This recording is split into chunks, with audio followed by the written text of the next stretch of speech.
Il y a de cela 15 ans, j'étais parti voir, je ne sais pas quel est le hasard qui a fait que Serigne Mboup et moi, on s'est retrouvés sur ce panel.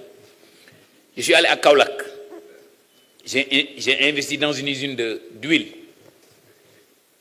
J'ai perdu 250 millions. Et pourtant, j'étais docteur en finance, banquier d'investissement, qui a travaillé dans les plus grandes banques du Sénégal, du monde. Il me dit, attends, je ne peux pas comprendre que je perds de l'argent aussi facilement.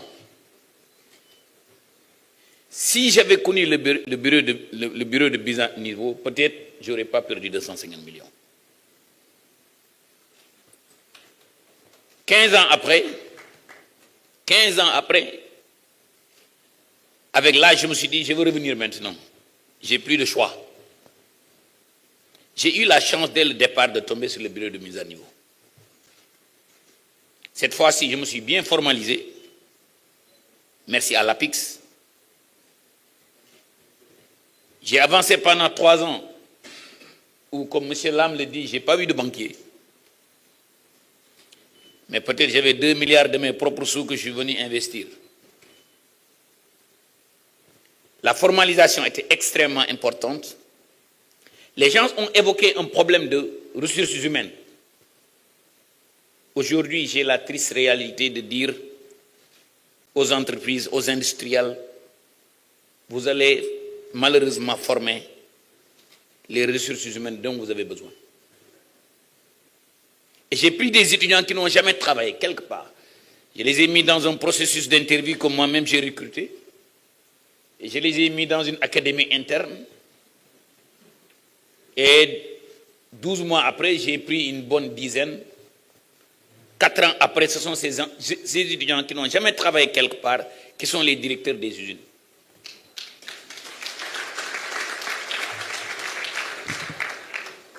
Monsieur Lam et Pierre ont dit quelque chose d'extrêmement important. Et je lance un appel aux Sénégalais, aux gens qui ont les moyens dans ce pays. Ce n'est pas les étrangers qui vont venir développer ce pays, c'est nous-mêmes. Quand je vois les montants d'argent que les gens se mettent dans l'immobilier, moi je me suis très vite rendu compte que l'immobilier était certes rentable, mais il y a plus rentable. Et comme disent M. Lamé, il faudrait peut-être inciter les gens à sortir de l'immobilier en enlevant la taxe, surtout sur l'immobilier de luxe.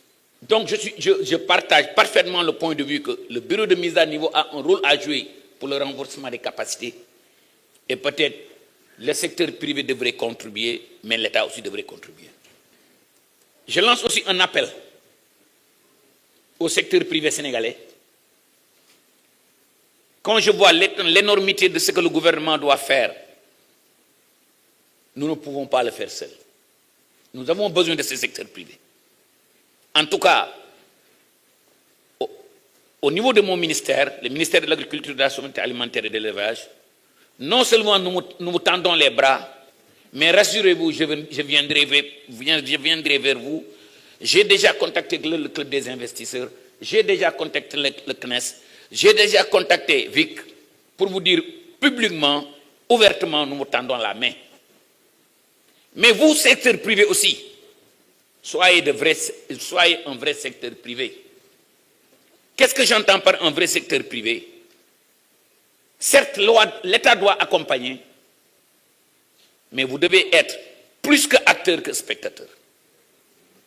J'ai l'impression que, et encore une fois de plus, ce n'est pas une critique que je vous fais, on est en famille, on se dit les vérités. J'ai l'impression que le secteur privé aussi n'avance pas très vite.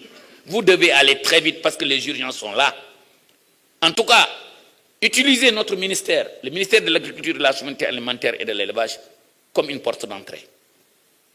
Je vais rendre, après mon passage à l'Assemblée, je vais rendre publiquement les 10 projets prioritaires dans mon ministère. Vous savez, les gens disent, le problème c'est l'argent. Certes, c'est l'argent.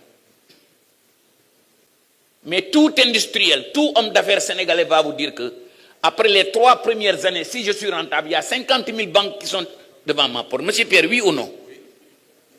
Le problème, ce n'est pas l'argent. Le problème, c'est de démarrer une entreprise avec des facilitateurs comme le bureau de mise à niveau, atteindre la vitesse de croisière, arriver à 3 ans, et maintenant vous allez voir, toutes les portes seront ouvertes. Peut-être un appel que je lance au gouvernement. Peut-être c'est là où je vais enlever ma casquette de ministre et remettre ma casquette d'ex-homme d'affaires. L'APIX est en train de faire un excellent travail en te donnant une exonération. Mais qu'est-ce qui se passe 3 ans après? La TVA retombe.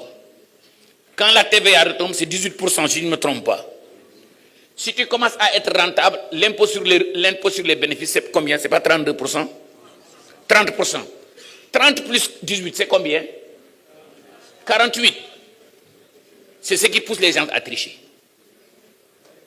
Peut-être quelque chose que l'État devrait revoir. Là, je suis d'accord avec vous, M. Lam. Il n'y a aucun industriel, il n'y a aucun homme d'affaires qui va payer 48% de ses revenus nets. Il va le faire une année, la deuxième année, il va commencer à tricher. Peut-être, c'est là où je rejoins le point de vue de M. Bavard. Peut-être il y a là-bas qu'il y a quelque chose à faire. Mais ne négligez pas l'importance et la contribution des structures comme le bureau de mise à niveau. Et j'y reviens. Hier, j'ai visité 4 entreprises qui sont dans la fabrication d'engrais organominéral. Je les ai demandé, quels sont vos 3 intrants les plus importants? Les matières premières, ça c'est normal, et ils m'ont parlé de l'énergie. Et la question que je les ai posée, est-ce que vous avez parlé avec le bureau de mise à niveau? Est-ce que vous avez parlé avec l'ADPME? Est-ce que vous avez envisagé un contrat État-employeur? Non, non, non. Et pourtant, aujourd'hui, je dis qu'il y a 2 couches sociales qui sont le plus faciles à financer, c'est les jeunes et c'est les femmes. Donc, Madame Vic, je vous lance un appel. Vous devez jouer un rôle et utiliser mon ministère comme un ministère pilote. J'ai l'intime conviction qu'aujourd'hui, avec le nouveau référentiel, les Sénégalais se sont exprimés, les Sénégalais ont dit qu'on veut changer. Na ngeen ma baal ma wax ko ci wolof